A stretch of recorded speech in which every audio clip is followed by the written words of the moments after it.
Lalu orang-orang Kiryat Yearim datang. Mereka mengangkut tabut Tuhan itu dan membawanya ke dalam rumah Abinadab yang di atas bukit. Dan Eleazar anaknya mereka kuduskan untuk menjaga tabut Tuhan itu. Sejak saat tabut itu tinggal di Kiryat Yearim, berlalulah waktu yang cukup lama, yakni 20 tahun, dan seluruh kaum Israel mengeluh kepada Tuhan. Lalu berkatalah Samuel kepada seluruh kaum Israel demikian. Jika kamu berbalik kepada Tuhan dengan segenap hati, maka jauhkanlah para allah asing dan para Asitoret dari tengah-tengahmu. Dan tunjukkan hatimu kepada Tuhan, dan beribadahlah hanya kepadanya. Maka ia akan melepaskan kamu dari tangan orang Filistin. Kemudian orang-orang Israel menjauhkan para Baal dan para Asitoret, dan beribadah hanya kepada Tuhan. Lalu berkatalah Samuel, kumpulkanlah segenap orang Israel ke Mispa, maka aku akan berdoa untuk kamu kepada Tuhan. Setelah berkumpul di Mispa, mereka menimba air dan mencurahkannya di hadapan Tuhan. Mereka juga berpuasa pada hari itu dan berkata di sana, kami telah berdosa kepada Tuhan. Dan Samuel menghakimi orang Israel di Mispa. Ketika didengar orang Filistin bahwa orang Israel telah berkumpul di Mispa, majulah raja-raja kota orang Filistin mendatangi orang Israel. Serta didengar orang Israel demikian, maka ketakutanlah mereka terhadap orang Filistin.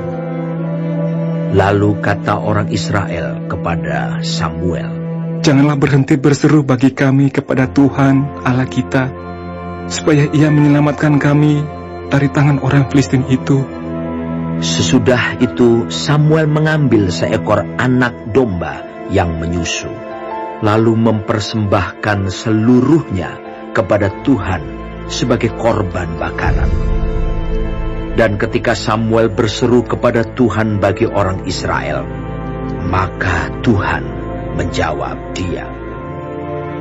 Sedang Samuel mempersembahkan korban bakaran itu, majulah orang Filistin berperang melawan orang Israel. Tetapi pada hari itu, Tuhan mengguntur dengan bunyi yang hebat ke atas orang Filistin dan mengacaukan mereka, sehingga mereka terpukul kalah oleh orang Israel. Keluarlah orang-orang Israel dari Mispa, mengejar orang Filistin itu dan memukul mereka kalah sampai hilir Bet-kar.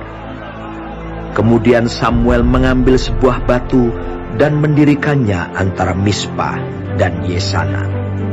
Ia menamainya Eben Heiser. Katanya, sampai di sini Tuhan menolong kita. Demikianlah orang Filistin itu ditundukkan dan tidak lagi memasuki daerah Israel. Tangan Tuhan melawan orang Filistin seumur hidup Samuel. Dan kota-kota yang diambil orang Filistin daripada Israel kembali pula kepada Israel, mulai dari Ekron sampai Gat. Dan orang Israel merebut daerah sekitarnya dari tangan orang Filistin. Antara orang Israel dan orang Amori ada damai.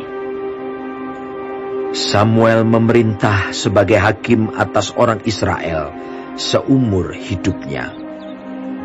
Dari tahun ke tahun ia berkeliling ke Betel, Gilgal dan Mispa, dan memerintah atas orang Israel di segala tempat itu. Lalu ia kembali ke Rama, sebab di sanalah rumahnya, dan di sanalah ia memerintah atas orang Israel, dan di sana ia mendirikan mezbah bagi Tuhan.